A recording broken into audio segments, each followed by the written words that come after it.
ॐ श्री चिन्मय सद्गुरवे नमः। योगेन चित्तस्य पदेन वाचा मलं शरीरस्य च वैद्यकेन योपाकरोति प्रवरं मुनीनां पातञ्जलिप्राञ्जलीना नतोऽस्मि। हरि ओम्। So far, the study of Yoga Shastra taught us one very important conclusion that we drew so far. And the conclusion is, if the observer is a part of observation, then nothing can be observed. If the observer becomes the part of the observation, nothing can be observed. What it means is, if we intend to see as an example, what is the effect of alcohol on a person, and if you decide to drink too much of alcohol, what will happen is a drunk person in the drunk avastha, surapita avastha, he cannot know how that state is different than a non-drunk state because he became a part of the observation. What it clearly means is the observer has to be away from the observation for the observation to be observed. Similarly, as Patanjali Maharaj tells us, the mind that creates different types of vrittis, which we have seen in detail as 5 of those vrittis, pramana, viparyaya, vikalpa, nidra, smriti, these 5 vrittis, if we are part of the vritti because we are mind, then observation of those vrittis becomes difficult.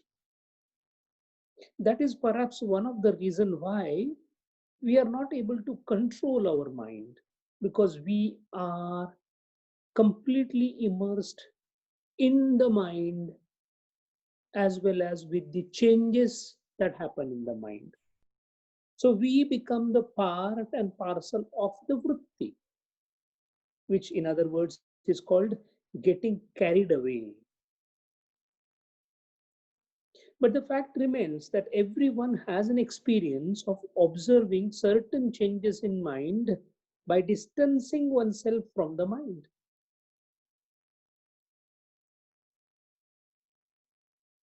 When we observe something happening outside which is not related to me, I become an observer, so I'm able to observe. That's why when a person is terribly angry, not you, but someone else, you are able to say that, oh, he is angry. There is no reason why he should be so angry about it. Because now you are an observer, his anger is an observation.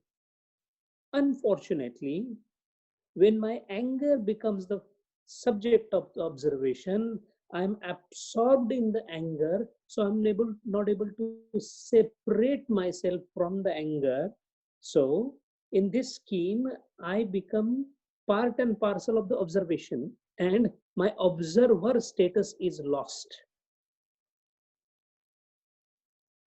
So that is why Patanjali Maharaj says it is imperative that you be an observer and dissociate yourself from the situation that you are in so that you can rectify or remedify the situation. To control the mind, you ought to be away from the mind and observe the mind as an observer of the mind so that you can think of controlling the vrittis. Now that we know that what type of fundamental modifications that can take place in mind, the vrittis, the subject now is moving towards the practical aspect of how to control the vrittis. And before giving the methodology, Patanjali Maharaj wants to give us some details about the nature of this study, nature of this effort. Now that we have mentally decided that I want to be an ardent disciple of Patanjali's Yoga Shastra, before embarking on the details of Ashtanga, the steps, the 8 steps, practical steps, Patanjali Maharaj is focusing our attention on one thing, that be an observer, be away from the observation in order to control the observation. This becoming away from the observation, becoming separate from the observation, becoming separate from the vritti is nothing else but vairagya. The complete neutrality that the observer should have is the sine qua non of vairagyam. Once you separate yourself, then it is easier to observe and rectify. But would that happen with one observation? Patanjali Maharaj says, no, a repetitive dissociation of yourself as an observer and a repetitive study of what is happening in the mind is what is required to control the mind for the nirodha of the vrittis. That is why he says this repetitive observation, repetitive study, repetitive analysis of the state of mind by becoming an observer is called abhyasa. And that is why the next mantra that deals, the 12th mantra says, Abhyasa Vairagyabhyam Tan Nirodha. Tan Nirodha. For the Nirodha of that Tan. Tan means those 5 vrittis. Tasam Purvokta Chitta Vrittinam Nirodha iti Tan Nirodha. So far, whatever has been described earlier as vrittis, for the nirodha of those vrittis, abhyasa vairagyabhyam. Vairagyabhyam, Chaturthi, we are talking of both abhyasa and vairagya together help in achieving tan nirodha, the nirodha of the vrittis. So now one thing is there, the 5 vrittis and their subduing of the vrittis is our aim, because yoga chitta vritti nirodha. We intend to become yogi. To become yogi, we need to nirodha all the 5 vrittis. We saw them in detail. And to do that, 2 aspects are required. Steps are separate, but aspects are abhyasa and vairagya. And we need to know both in detail, because unless we clearly understand what we are supposed to do, yoga is impossible. And that is why we will see this mantra, how different philosophers, different masters, adhikari purush, how they have interpreted this shloka. First and the foremost, in Vivekananda, in Raja Yoga, he says vairagya and abhyasa, these are the 2 fundamental steps, 2 fundamental aspects of Yoga Shastra. Vivekananda Maharaj says to have a vairagya, he says the mind must be clear, good, and rational. In his New York lecture, he said the mind must be clear, good, and rational to have vairagya. See, everybody has seen vairagya as a subject from different perspectives. All perspectives are important because that gives a far better understanding about vairagya. This word vairagya we have heard n number of times, but we have never dwelled to the depth that is required. But Yoga Shastra mandates it. When he says mind must be clear, good, and rational, what Vivekananda Maharaj is trying to say? The mind must be clear means you should be an observer. You should not have any type of prejudice towards the vritti. We are not here to justify the vritti. If you say that, I stood first in the class, so naturally I am going to feel happy, Yoga Shastra will say you have failed. Why? You let arouse one vritti in your chitta, which is against the basic principle of Yoga Shastra. So mind must be clear. And a clear mind is which mind? A clear mind is one which is not prejudiced towards whatever is happening. It is absolutely a clean slate, tabula rasa, as they call it in Latin, a clean slate. No prejudices. Unfortunately, we are plagued with prejudices. That is the reason why we don't have the real knowledge. Everything that we see is prejudiced with some kind of purvagraha. Purvagraha, based on our experience, we have some opinion. So every observation of ours is opinionated. Such opinionated observation is not the sign of a yogi. A yogi has a clear mental structure. The mind is absolutely clear as an observer. That being the reason, most of these saintly people and the Jivan Muktas, whenever they look at whatever is happening around, they look, they look as an observer with a clear mind. How this clarity can get disturbed? It got so much disturbed even for the person of Arjuna's stature. That is why he had a problem whether to fight or not to fight. Clarity got lost. But Krishna, being the everlasting yogi, he was able to guide because of clarity of the mind. And when we say clarity, we talk about an absolute neutrality as an observer status. The mind must be clear. Do not think of yourself as Mr. So and so. That is not clarity of mind. Think of yourself as one who is extremely neutral. Who is neutral? Atman. Nishkriya. So that standpoint has to be achieved. Second, the mind must be good. A clear mind and a good mind, these are two different aspects. Good means the mind that is neutral, but neutral to the extent that it is not swayed by the pain of others, is not a good mind. If a lady is being tormented by an aggressor, and if I say that, look, my mind is very clear, whatever is happening is nothing to do with me, that is not a good mind. So a good mind is a mind that is filled with love and affection for anybody who is oppressed. Vaishnava janato tene kahiye pir parai jane re. So Vaishnava jana mana, the one who has become Vaishnava, that means he has nothing else but prema coming from him for everyone. So the clear mind, a good mind, and a rational mind. What is a rational mind? You have a very good mind. You want to help somebody who is in distress.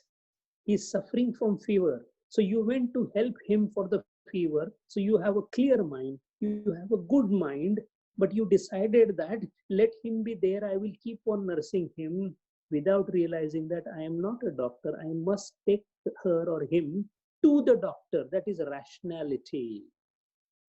If you say, no, no, let him die, but I will keep taking care of him, howsoever love you may have for that person, you might become responsible for his or her death because you lost the rationality part of it. This rationality is very important because Danam is a very good, is a sign of a good mind. You want to donate, good mind, clear mind, because the money is not mine, it is supposed to be distributed. So a clear mind, good mind, but you're giving Danam to a terrorist organization. The rationality is lost. So a clear mind, a good mind, and a rational mind is required for having Vairagya, according to Vivekananda Maharaj. That means you should not get swayed even by the emotions. Now the question is, Vivekananda Maharaj goes a step forward and says, after Vairagya, Abhyasa is very important. Doing something that has been done earlier again and again until we get Sahajavastha is Abhyasa. doing something which has been done earlier in order to get a sthairya in what you are doing, which is sahaja. Do we really practice breathing? We don't practice breathing. The breathing happens without our knowledge. That is sahaja avastha. Blinking of an eye is a sahaja avastha. You blink. Something comes close, you blink. Otherwise, you blink normally. That has become a part and parcel of your nature, as we call it. That is sahaja avastha. Why this abhyasa is required according to Vivekananda Maharaj? He says every time a person comes in contact with object or subject, through his senses, a sanskara is created. Matra sparshastu kaunteya shitoshna sukha dukkha daha. The sukha dukkha, that is the resultant part. But matra sparshastu kaunteya is, matra is a very important. Matra and sparsha. Matra, the indriya, sparsha, any time,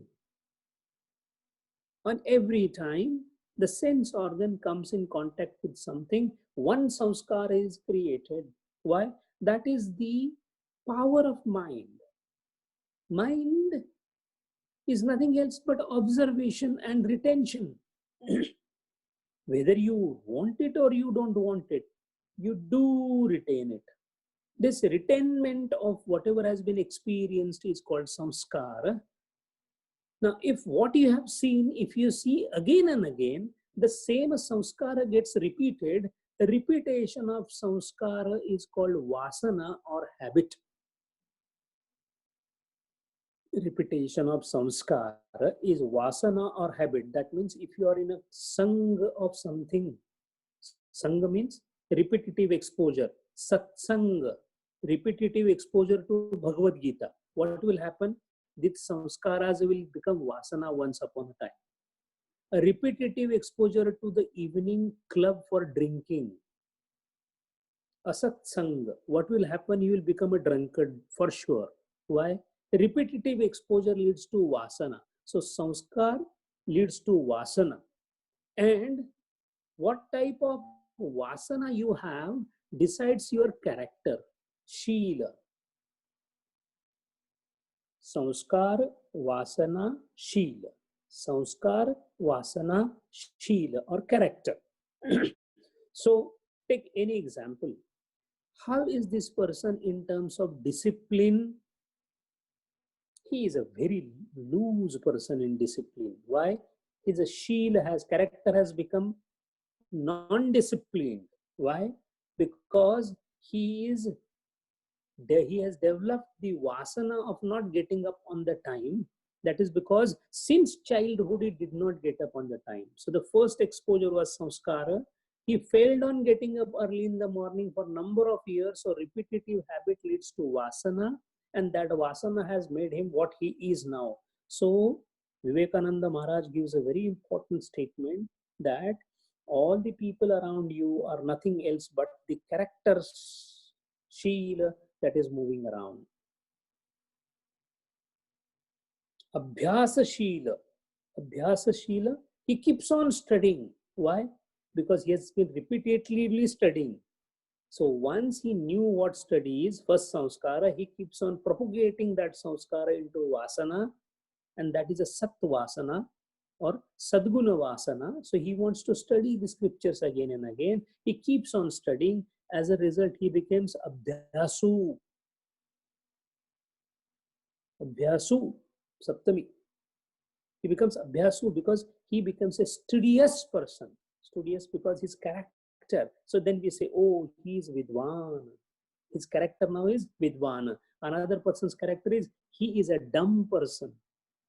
Padhai nahi karta, character. So there is nothing else but we are the bundle of characters. On different aspects, the characters are bundled together, and that is what our personality is. And that is why if samskar can become vasana and vasana can become character, and samskar itself is a vritti, that means a vritti leads to samskar, samskar leads to vasana, vasana leads to character. So if you want to reverse the process, then what you have to reverse? You have to again start from the origin where vritti has to be stopped, so that there is no samskara, so that the existing samskara slowly, because of non-exposure, will get completely exhausted and the character will change. This process of changing the character by avoiding the samskara. Avoiding samskara is vairagya. And continue to avoid this samskara and shake the old samskara or vasanas is called abhyasa. That is why Vivekananda Maharaj gives second important statement in his lecture. Never say any man is hopeless because he presents bundle of habits which can be changed. What a hopeful statement. कोणाही जीवाचा न घडो मत्सर वर्ण Sarveshwar पूजनाचे. Tukaram Maharaj says, if you stop being critical of any person around you, you are doing Sarveshwara Pujana. How can you stop being critical? He's like that, he's like that, she's like that. Why we do that? Because we are not aware that he and she as a person are not at all bad. They just represent the bundle of character that they have, and those are changeable. So the one today who is called lazy can become extremely tidy and disciplined. A dull and a dumb-witted can still become intelligent through abhyasa. So for the sake of our own thing, which we are now trying to study, Vyasa Muni, this is Vivekananda's interpretation of Tannirodha, Abhyasa and Vairagya. Vyasa Muni, Vyasa Bhashya says, Chitta Nama Nadi Ubhayato Vahini. Chitta, mind, is like a river which flows in two ways. Vahati Kalyanaya, Vahati Papaya cha. Chitta can either flow towards your Kalyan, welfare, or towards your destruction, Papaya cha. या तो कैवल्य प्रागभरा विवेक विषय निम्ना सा कल्याणवाहा, which is the one which is of welfare. Kaivalya प्रागभरा viveka vishaya nimna, the one which flows with viveka is kalyanavaha. Samsara pragbhara, kaivalya pragbhara, one which is continuously working towards kaivalya, moksha, through viveka vishaya nimna is kalyanavaha. One which is flowing towards the vishaya, that is samsara pragbhara, towards the world, aviveka vishaya nimna papavaha. This is what Vyasa Bhashya says on this mantra. What it means is, there is a continuous flow of chitta either towards the vishaya, that is prapancha or samsara, or towards the God or kaivalya or purusha or mumuksha. Chittanam ubhayato vahini nadi. It depends on us, and the choice is given to us. This is called freedom. Irrespective of the prarabdha that you have, you are the one who can decide to take your mind the way you want. Preyas or Shreyas, Ubhayato Vahini. What is Tattva Vaisharadi? Vachaspati Mishra talks about Vairagya. He takes the fundamental question, is Vairagya first or Abhyas first? We know Vairagya and Abhyas are the two steps required for control of the mind or the vrittis. Which one is first, Vairagya first or Abhyas first? Abhyasa Vairagyayo nirodhe janayitave avantara vyapara bhedena samuchayo natu vikalpa iti. What he says is, with Vairagya, control the flow of vritti which is going towards the Vishaya. And then by Abhyasa, turn them into Ekagrata. So Vairagya is first. Vairagya is first by controlling the flow of vritti to samsarikata or Vishaya. So Vishaya paranmukhata, Vishaya abhimukhata we have. Paranchekhani vitrunat swayambhu, we saw in Kathopanishad. The sense organs are condemned to look outside, but we should be turning them inside. So first is vairagya, detach.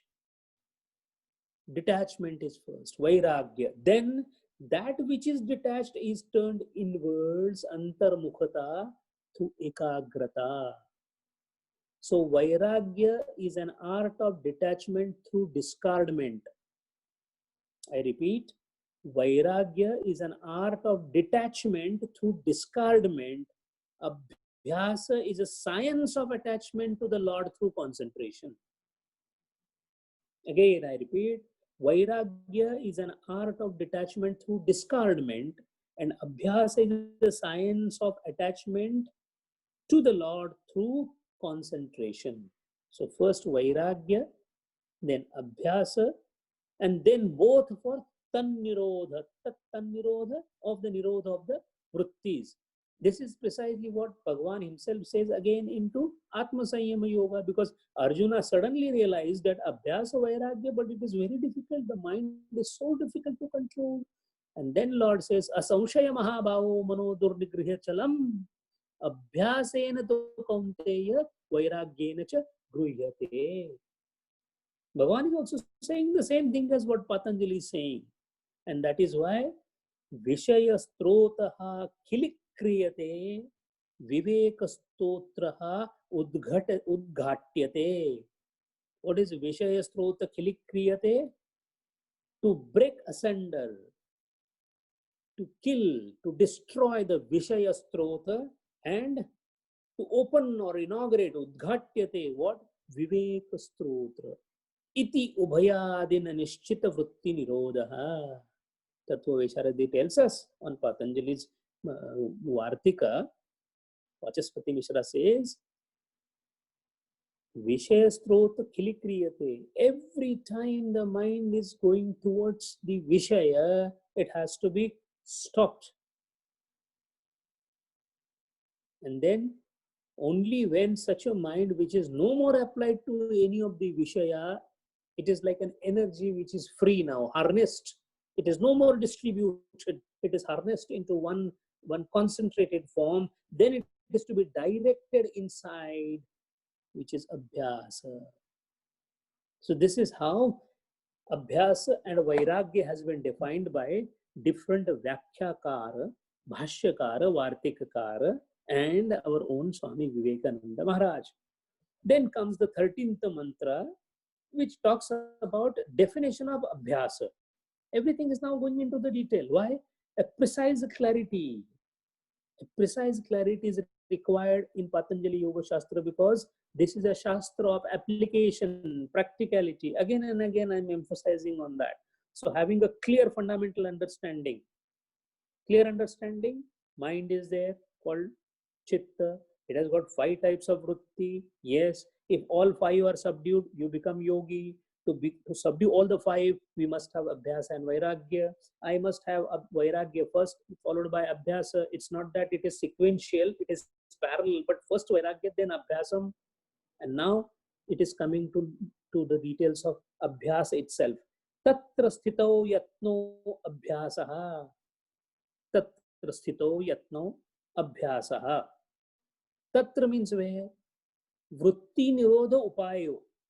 Tatra vritti nirodha upayo. Kim lakshanam abhyasasya?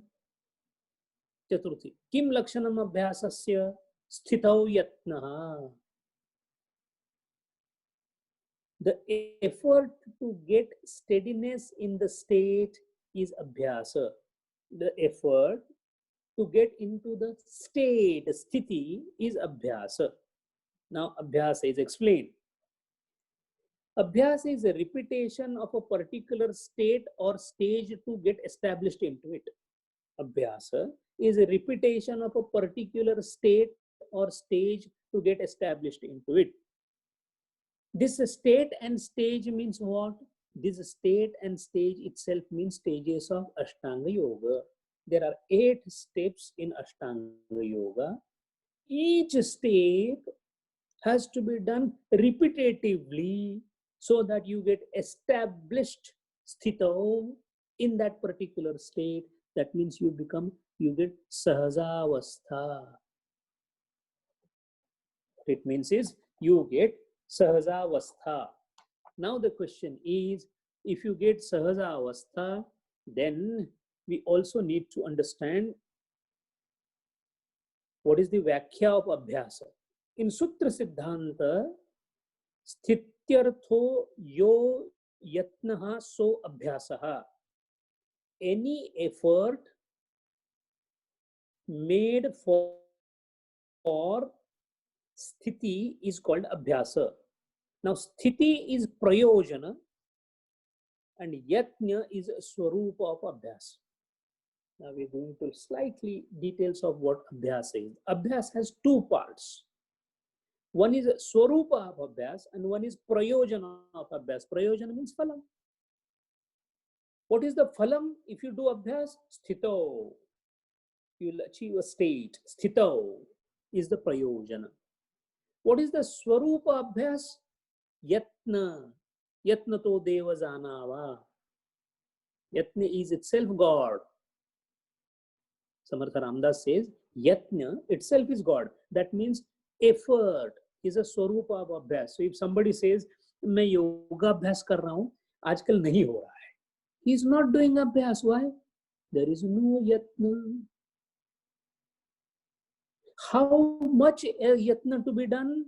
That is going to come into the next mantra. How long? How much? Every day? Alternate day? How many hours? Everything is being discussed later on. But the fact is, yatna, until what time yatna is there? Moment the Sahajavastha comes, yatna is over. We start writing in our childhood that whatever we should go or doesn't come. So we keep on doing it, keep on doing it, keep on. How long? Once you got it means you sthito. If the prayojana is complete, then yatna is not required. Prayojana is sthito. Sthita. That is why there are lakshana of sthita prajna. Sthita prajna means person who is completely knowledgeable about the sthiti, one who is sthita, established, as we call it in English. Till you establish yourself, you keep on trying efforts, that is yatna. Chittasya avrittikasya prashanta vahita sthiti tadarthaha prayatno viryam utsaha. This is how Vyasa Bhashya talks about this mantra. Sthiti tadartha prayatno viryam utsaha. Now yatna, prayatna itself is further defined. Again, to avoid confusion, tad vritti nirodha abhyasa and vairagya is required. Now we are trying to define abhyasa. Abhyasa has two parts into it, sthiti and yatna. Sthiti is prayojana, yatna is swarupa of abhyasa. Now again for yatna definition, Vyas Maharaj says, sthiti tadartha prayatno viryam utsaha. Virya plus utsaha is equal to yatna. Prayatna means virya and utsaha. What is virya? The ojas, the power, the ojas, the enthusiasm, as we call it, is utsaha. So first of all, I want to do it, but I'm so tired today. What happened? Ichha is there, but virya is lacking. Virya is the equipoise that you require of the mind and the body. Because with equipoise, there is a bubbling of energy. One who has kept his ahara, vihar and vichar in a balanced manner, he is always cheerful. What is the best example? Gurudev. Always bubbling with utsaha. Why? Viryam and utsaham. Naishthika brahmacharya leads to viryam. And brahmacharya means not only related to the sexual activities, which normally we have a misnomer in our mind. It is, of course, an important part, but brahmacharya means everything which is a vishaya, there is no vishayakara vritti. Then what happens? Mind is a reservoir of power. That power which is helping us to propel our thoughts into 1,000 directions and lead our life. If all that activity is stopped, the dissipation of that enormous energy of mind is stopped, then it gets coalesced, it gets accumulated at one point, and then it is a source of great energy, which is called Viryam. Sahaviryam Karavavahe. Sahaviryam Karavavahe. God, let everybody have this Viryam, and then Viryam automatically leads to Utsaha. Utsaha. Always feel like doing that is called Sattvikata Udaya. Virya and Sattvikata, if they come together, great works are achieved. Gita Jnana Yajna. What is the secret of Gita Jnana Yajna that Gurudev conducted? The secret is Viryam and Utsaham. So if you have Virya and Utsaha, then only Yatna is possible. This is very critical for us because we neither have Virya. Why? We have dissipated so much. That is why Vairagyam first. Vairagyam leads to stoppage of dissipation of useless channels of energy, as Gurudev calls it. Once the useless channels of energy are stopped, the energy gets slowly starts getting accumulated, and you automatically start feeling more and more energetic and enthusiastic. When to such a person, when you say that, why don't you study Upanishad, he will say, yes, I will undertake it. While for a normal person, if it is said you take up Upanishad, it is, what, the office and the children and the families, I think I will start it only when I retire. No Viryam, no Utsaha. So, Sthiti Sampadane Sadhana Anushtanam Sadhanani Antarangani Bahirangani Yamanimadini. In order to do all those Ashtanga steps, 8 steps, Ashtanga Yoga, we must have Virya Utsaha. That is why Abhyasa. Now the question is, what happens if you go for that? What sthiti are you trying to achieve? You do yatna, and then you, as a prayojan, you achieve a sthiti. That sthiti, which is harsha shokadi taranga rahita ya ekagra vritti dhara, is called sthiti. We want to reach there. Vritti nirodha. We want to reach yoga, yoga rudha. We want to reach there. That is why we are trying to see vairagya and then abhyasa. The 14th mantra talks about what happens if you keep on repetitively trying, if you do the real abhyasa. Now, first important thing is to do abhyasam in yoga, you should be cut off from the Vishaya. No, I want to be in the Vishaya and I want to do study. Sir, both things are not possible. Patanjali Maharaj says, Vairagyam established first, then only. And what is Vairagyam establishment? Stop having undue connections with this world.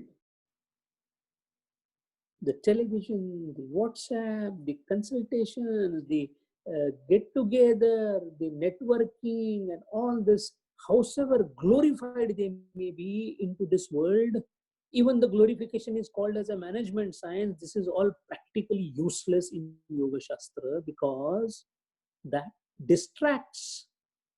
It makes us Vishaya Abhimukha. And the idea of Vairagya is Vishaya Paranmukha. And Vishaya Paranmukha is possible when people start calling you that, oh, he is a loner. He doesn't come anywhere. He's not interested into anything. He's a very difficult person to approach. He normally doesn't get, that means you are right on the track of becoming a yogi. Attending every funeral, attending every birthday, attending every show of a movie, attending. This is a typical stupid example of how the mental dissipation of energy keeps happening. Such person cannot have abhyasa. If there is no vairagya, there is no abhyasa. What happens when the examination comes in our engineering or medical colleges? Everything else is given up. Why? Vairagyam first, then study. Abhi mere ko next 3 months I am not going to watch any movie. I'm not going to go and meet my father and mother. I'm not going to have any party because it's my exam time. Life itself is an exam time. So a continuous, sustained discardment, detachment. Now here again, Swami Vivekananda said rationality clear mind, good mind, and rational mind. That rationality should not be left. Why? Because tomorrow we may start justifying some stupid things as vairagya. For example, I could have become, a higher officer in bank by giving some exam. But what is the point? It will increase the vishaya. No, sir. Kartavyam should not be neglected and should not be glorified as vairagya. Do swim, but see that you come out of the river. Don't keep drenched always in the water. That is the essence of vairagya. So whatever has been destined to you as a part of your prarabdha and swadharma, you ought to do it. But while doing that, getting attached to it like a glue is what is something not preferred in vairagya. Supposing somebody performs this kind of abhyasa, then what happens? The 14th mantra tells us that sa tu dirghakala nairyantarya satkara sevito drudabhumihi. Sa tu, that even that abhyasa gets firmly grounded, drudabhumihi, when carried on for dirghakala, long duration, nairantarya, uninterrupted, and satkara sevito, welcoming and receptive attitude. Now, this mantra is slightly difficult to understand because there are dirghakala we can understand, nirantarata, uninterruptedness we can understand, satkara sevito is something which is difficult to understand. And that is why here we need to know, first of all, the meaning. Even that practice or abhyasa, that abhyas that we talked about, becomes firmly grounded when carried on for long duration with uninterruptedness and with welcoming receptive attitude. Satu dirgha kala nairyantarya satkara sevito drudabhumi. What are we discussing? See, another problem in studying the scriptures is when we start moving forward towards the mantras, we forget the fundamentals of whatever we have studied. What are we trying to study? Those 5 vrittis can be controlled or subdued, or nirodha can be done through 2 steps called abhyasa and vairagya. What is abhyasa? We saw yatna and abhyasa, their relationship. Such abhyas, if it is done for a very long time, uninterruptedly, with a satkara sevita attitude, then it becomes firmly grounded, it becomes a drudabhumi. What is Vyasa Maharaj saying on this? Vyasa Bhashya says, Dirgha Kala Sevito, Nirantara Sevita, Satkara Sevita, Tapasa Brahmacharyena Vidyaya Sraddhaya cha Sampaditaha Satkaravana Drudabhumi Bhavati. Vyuthana Samskarena Dragityeva Anabhibhuta Vishaya Ityartaha. This is the Bhashya of Patanjali Yoga Sutra's 14th mantra. These 4 lines. The Bhashya is supposed to be explanatory on the original Grantha, but that itself sounds to be further difficult. What is he trying to say? Dirgha Kal, Nirantara, and Satkara Purna. Dirgha Kala, Nirantara, and Satkara Purna. These are 3 characteristics which should be there in every study to have Sahasavastha or Drudabhumi. Dirgha Kala. Now the first part itself is Dirgha Kala, means how much Kala? This yoga abhyasa, I am supposed to do abhyasa Dirgha Kala. Dirgha Kala means how much? Let it be very clear. It could mean many births. So those who feel by attending morning and evening class of yoga, I will become a yogi, first need to discard the idea. We are serious students of Patanjali Yoga Shastra. We must remember Aganita birth, Aganita Janma Samskara I am trying to wipe out. Can't expect it to happen so suddenly. Why this is told? So that mentally you are prepared that I am in now for a long, prolonged duration of abhyasa. And we do that. When we want to go to medical college, we don't start by entering into, we start from first standard, go through all the rigmarole to reach to the ultimate Master of Doctor of Medicine degree. Takes as many as 27 years, starting at the age of 5 or 6 whenever we start. So if that is a long, arduous journey for a degree called medicine, then this degree, which makes you a perfect man on the earth, Krishna Mayata, you want to become Krishna, that is the highest ideal that one can take, then naturally it is a long and arduous journey, sir. Dirghakala Nirantara. Nirantara is uninterruptedness. Uninterruptedness. Now, uninterruptedness is a very critical thing. Dirghakala, fine. I am doing it for last 10 years, every day 5 minutes. What happened? It is Dirghakala, but only 5 minutes. That means it got interrupted by 23 hours and 55 minutes. So it cannot get interrupted. Then every now and then you should, every now and then चलते उतरते दम की खबर ले फिर नहीं आना पड़ता. राम नाम की खूटी गाड़ी सूरज ताना तंता. The way Suraj keeps coming, I will keep doing. Ram नाम की खूटी गाड़ी सूरज ताना तंता, चलते उतरते दम की खबर ले फिर नहीं आना बनता. Kabir Maharaj says that you have to do it on a continuous basis, means you cannot breathe. Tukaram Maharaj says, hey Bhagwan, while taking the breath, I'm so sorry I'm not able to remember you. So take my breath away. What it means is, it should be on 24/7, 365 basis, till the time the Shwasa Prashwasa is there. That is called uninterruptedness. So the yogi starts doing it with, why do you think Gurudeva decided? After studying in the morning, Gurudeva's routine needs to be studied. After studying under the auspice, anyway, getting up at 3:30 in the morning, you have enough time to have the morning studies itself. After the studies were over, he did not go and sleep. He went in for arduous meditations. Tapovan Maharaj called this as a fire in the chest.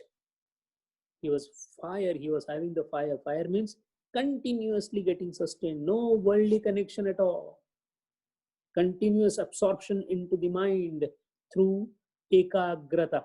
That is called nirantara. Dirghakala nirantara satkara sevita.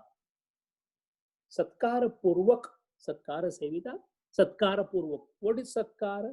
Satkaraha adaratishayaha tena saha.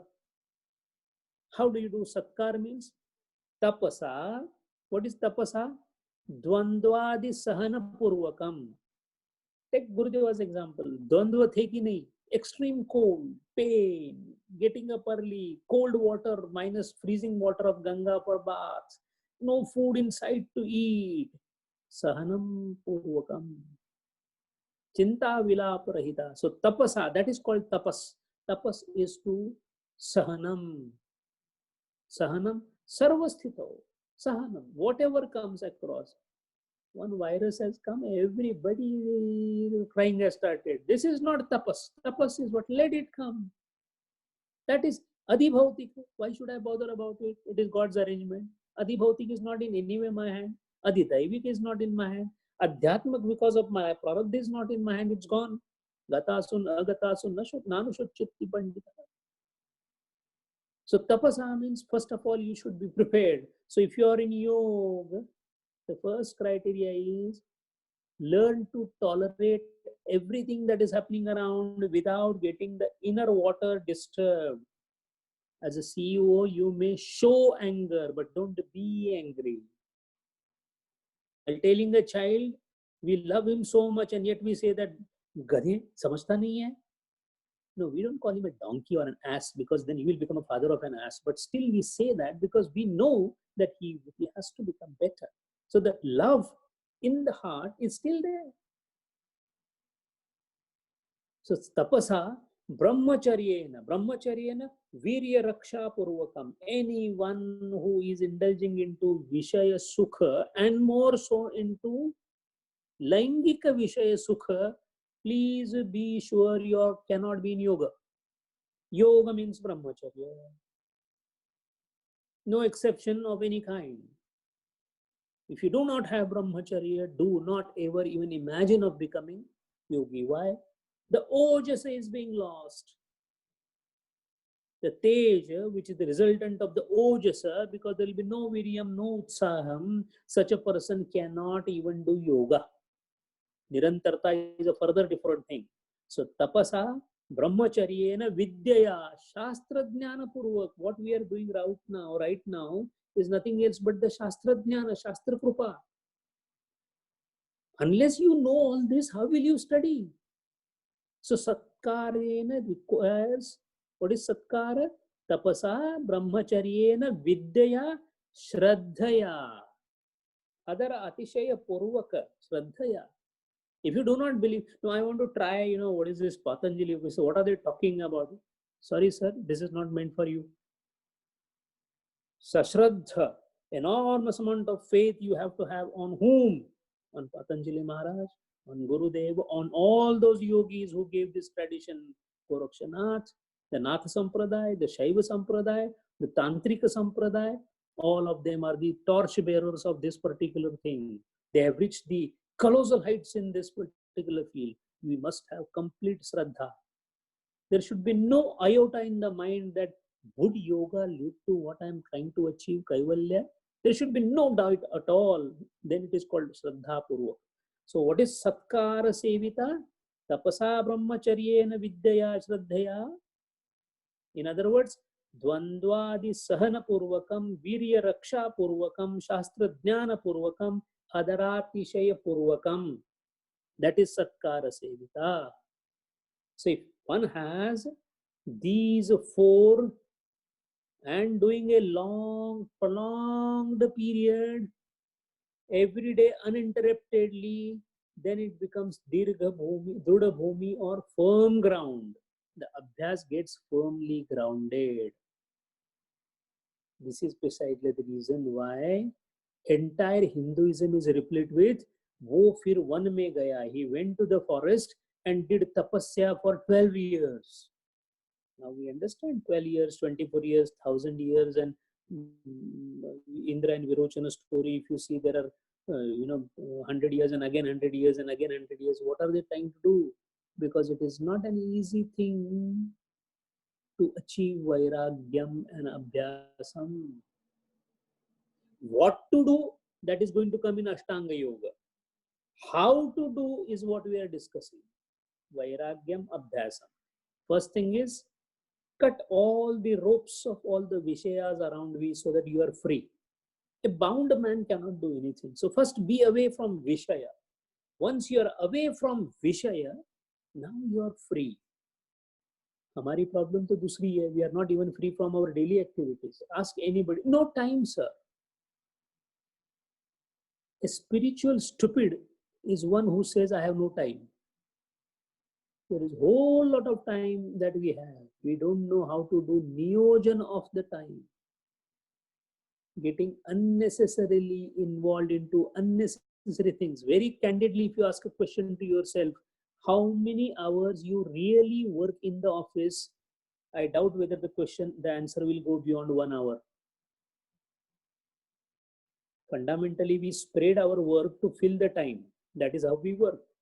So time is not there, cannot be. First of all, there is very little time available in this life. That is what Yoga Shastra says. And we say we don't have time. Then the question is, these two people can never come together. You can never enter into the Yoga Shastra unless you create a time for you. And you don't create time.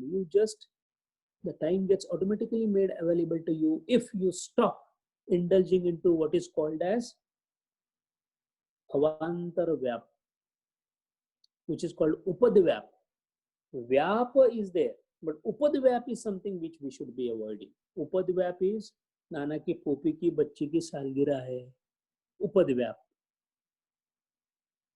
It's a wonderful Oscar-winning movie, Upadvyap.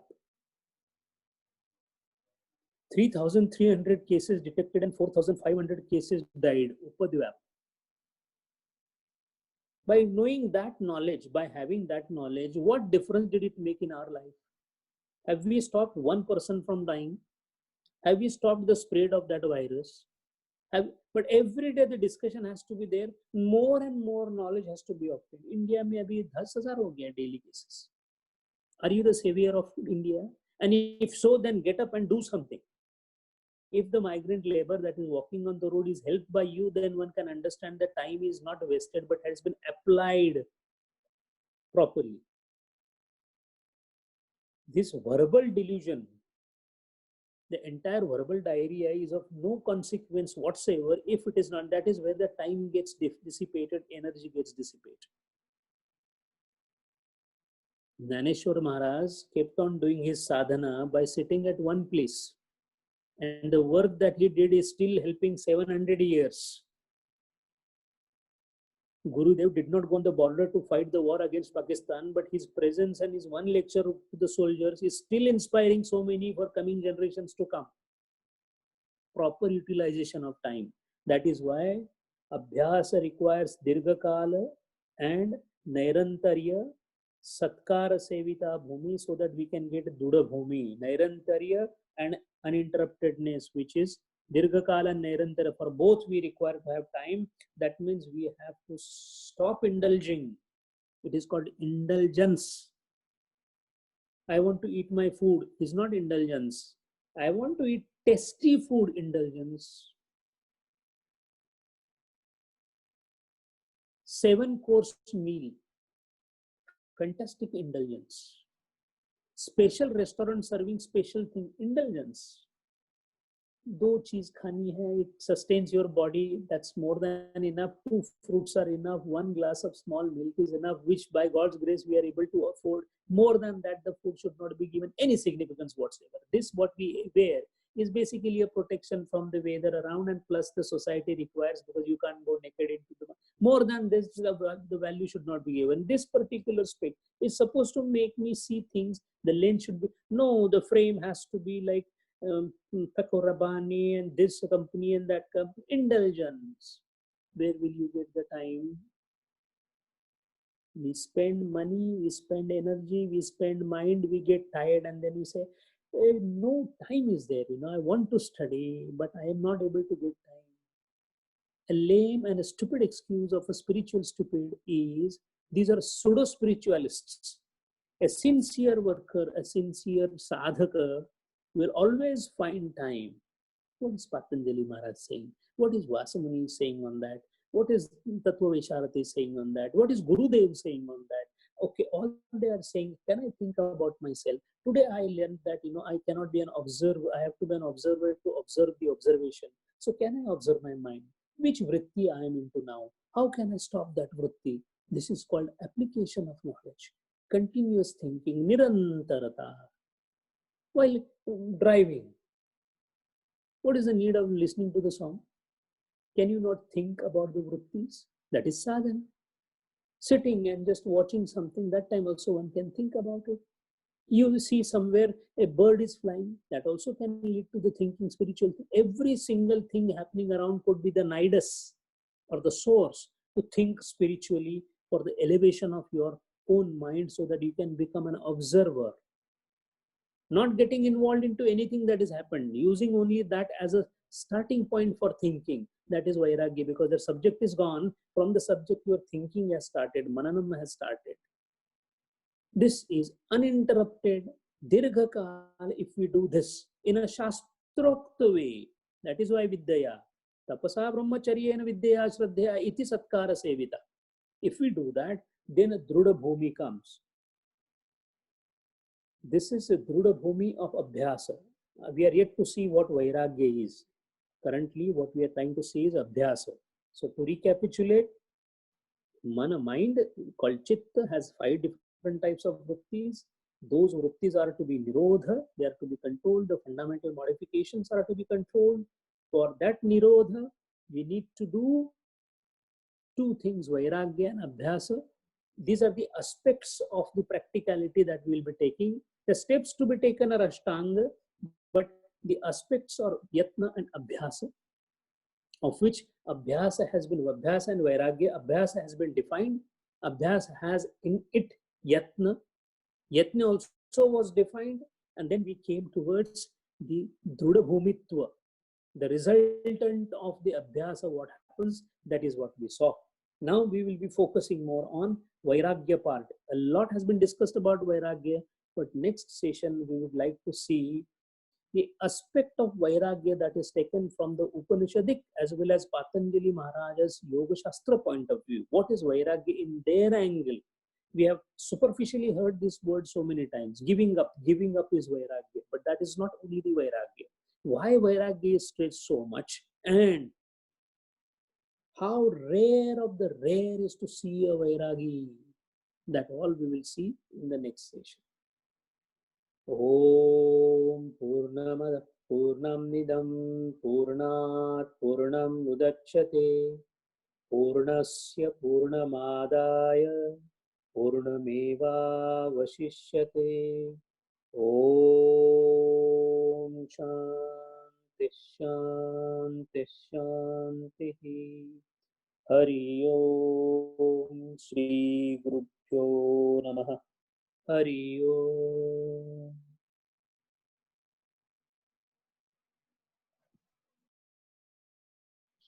Hari Om, Sanjay ji. I will request any sadhaks who have questions to unmute and ask their questions.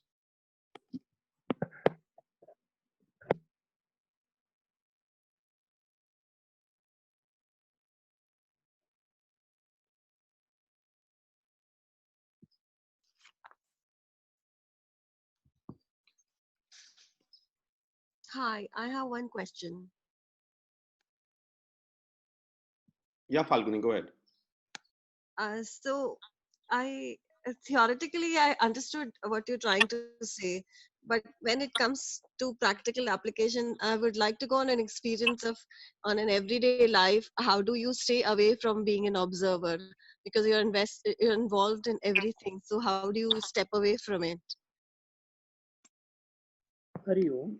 Yes, that is a struggle that initially we find it as a struggle. The reason is because there are two aspects. One is passionately getting involved into the work that you are doing to the extent that you forget that you are an observer. And another is you are a complete observer and you are able to observe the observation. So these are two extremes, and we are somewhere in between these two, depending upon the situation that we are tackling.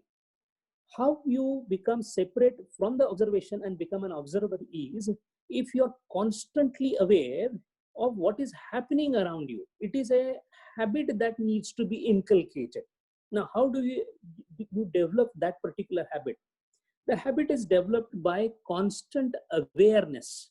So for the awareness, for example, when you go for your interview, how is it that you are sure that you should not even give any kind of wrong expression on your face? How do you manage that?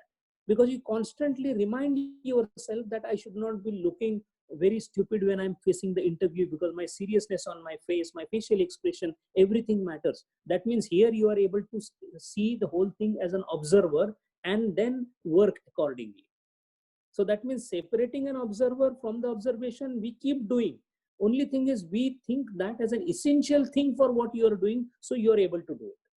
When it comes to Patanjali Marga, by which you want to have that, develop that detachment, Vairagya Purna activity, at that point of time, we don't do it because we have not practiced it so much.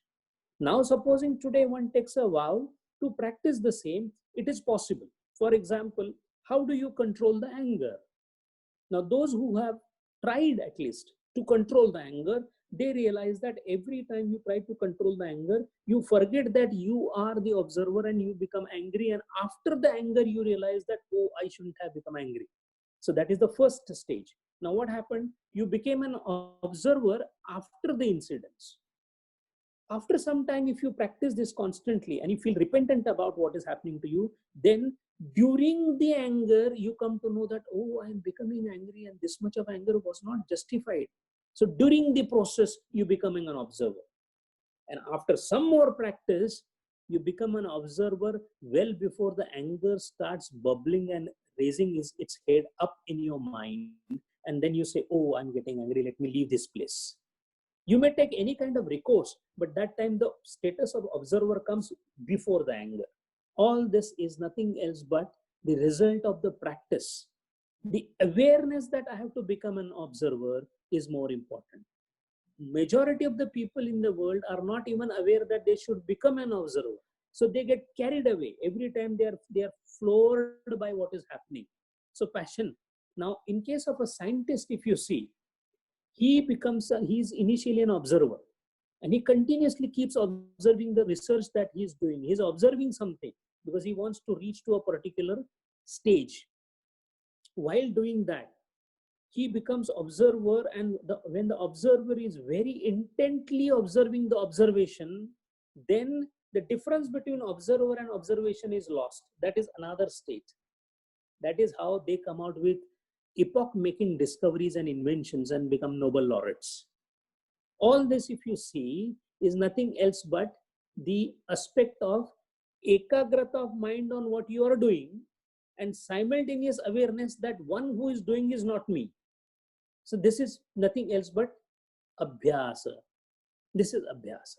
Doing repetitively and constantly giving. That is why Savad or Daksha use tatkala moksha. Savad and Daksha means alert and prepared. So that is why alert and prepared means you want to become an observer. That is why Vairagya also is a process of becoming an observer. When a new dress is put in front of you as a lady, you feel, oh my God, so nice. What happened? You lost the connection that you're an observer. If you look at it as a tunic, which is supposed to cover the body, I have to more than enough. What happened? You became an observer. So becoming an observer almost is same as then developing Vairagya. Hari.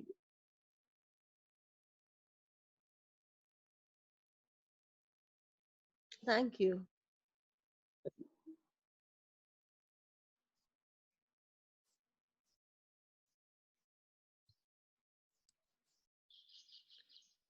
Sanjay ji, just quick clarification. Brahmacharya is something that we'll discuss again under Vairagya, when you discuss Vairagya.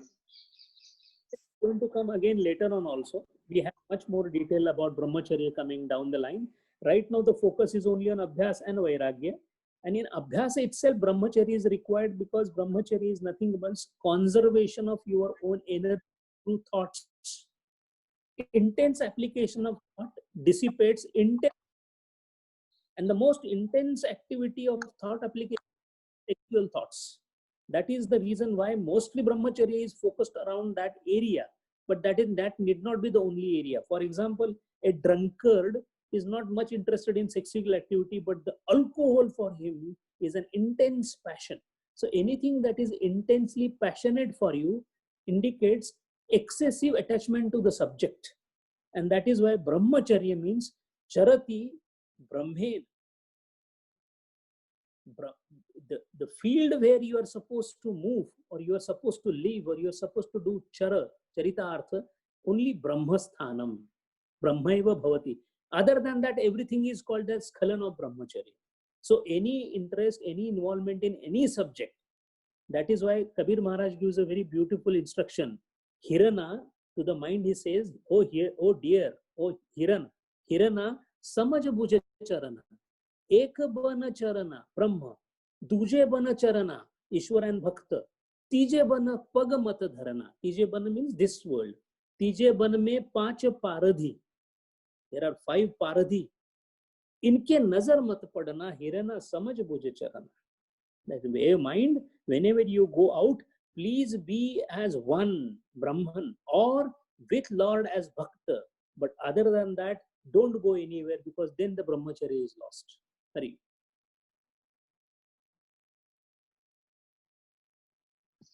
Hari Om, Sanjay ji. Sanjay ji, a quick question on the 13th sutra. Sandeep ji, can you be a bit louder and closer to the... Yeah.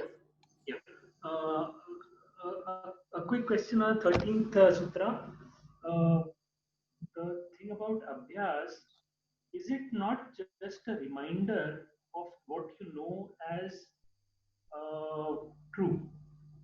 You know, since we are a bundle of sanskaras, most of them are wrongly getting us into this vritti ripples or vrittis keep happening because of sanskaras. So isn't just abhyas just a continuous reminder of the truth or of the fact that we are in vrittis right now or of the fact that we have to step back? Just a reminder. Isn't that abhyas or is abhyas something new? Hari Om, I think your question is very, very appropriate. Is it the reminder of the truth or is it the reminder of untruth? Because the one who has known the truth need not be reminded. And if he needs to be reminded, then he doesn't know the truth. Now, this is called language of Anvaya and Vyatireka. We are, for example, let us say I am not a clean person, I am covered with mud. Then my abhyas will be to remove the mud, then what remains is the clean man. Or I have to constantly remember that I should be a clean man and then remove the mud. You can approach it both ways. When you approach it with the fact that I am to be reminded of the truth, you're using what is called Anvaya. And when you approach it as I am unclean or I don't know the truth and I need to know the truth and I must remove untruth from me, that is called Vyatireka Bhasha. What has happened with us is we are miles and perhaps, I don't know, light years away from truth. Why? Because we are so much immersed into the world of, that is vrittis. So our immediate job is to go away from the vrittis and subdue them. Nirodha karna is our immediate priority. So once you work on that, it is as good as reminding about truth. You say one thing that I am not going to eat anything that is bitter. That is called Vyatireka Bhasha. Or you can say, I want to eat only sweet. This is called Anvaya Bhasha. Both are same. There is no difference in that. So repetitive reminder about the truth is abhyasa. But the question is, it is not only the reminder, it is not only the mental imagination, because aparoksha and parokshata, we all know that. Parokshata, we also know what is Brahman, Atman, we have heard about it, but that is just, and if I keep saying Atman, Atman, Atman, the Atman will not come to me. As it rightly said, Shola, Shola, Ratte, Ratte, Lab par aach na aaye, ek chingari lab par rakh lo, lab fauran jal jaye. What it means is the practical aspect of it. So in order to reach the truth, you may have a reminder as ultimately I want to become Kevali. Kaivalya is my aim in Yoga Shastra. Agreed. But by just saying Kaivalya Yoga, it is not going to be achieved. The achievement for that is what, in fact, the entire Patanjali Maharaj, whatever he is talking about achieving Kaivalya. Instant apprehension, anubhuti of separation of Purusha from Prakriti is Kaivalya, and that is what we are intending to achieve in Patanjali Yoga Shastra.